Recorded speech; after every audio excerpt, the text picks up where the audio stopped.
ISIS. Let's continue our conversation. Pete Hoekstra, former chairman of the House Intelligence Committee, Skyping in from Holland, Michigan. Also with us today via Skype from Washington, D.C., Mideast expert Dr. Walid Phares. Gentlemen, we welcome you both back. Walid, first question to you. With what has transpired in Israel this week, with news of an Egypt adjunct to ISIS, is ISIS now the vehicle for change and terror across borders in the Mideast? It is, Congressman.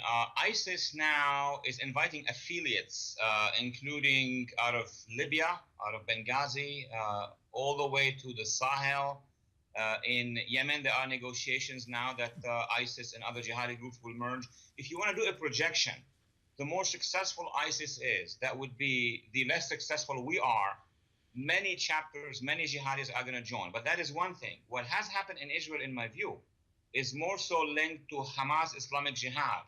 And that is most likely linked to an Iranian decoy, an Iranian decision to flare up issues between Gaza and Israel so that the Iranian commitment to the international community won't become a priority. So it's a much bigger issue because there are no reasons for these attacks in Israel.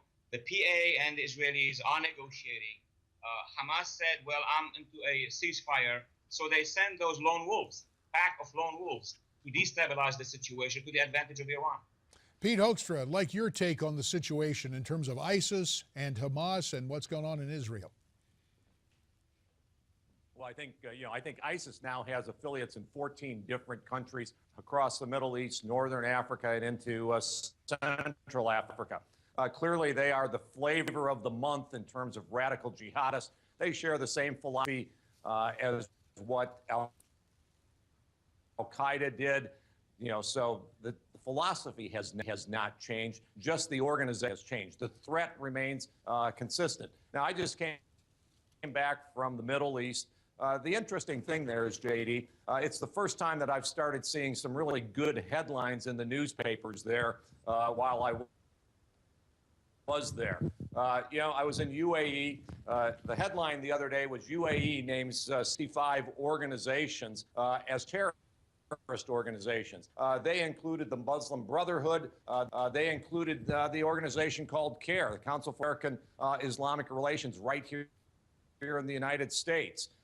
So actually, they're calling terrorist organizations the kinds of, and these are groups that the Obama administration has been reaching out to. And the other thing is Queen Reyna from Jordan. Go ahead. No, go ahead, please. What you had to say about the Jordanian queen.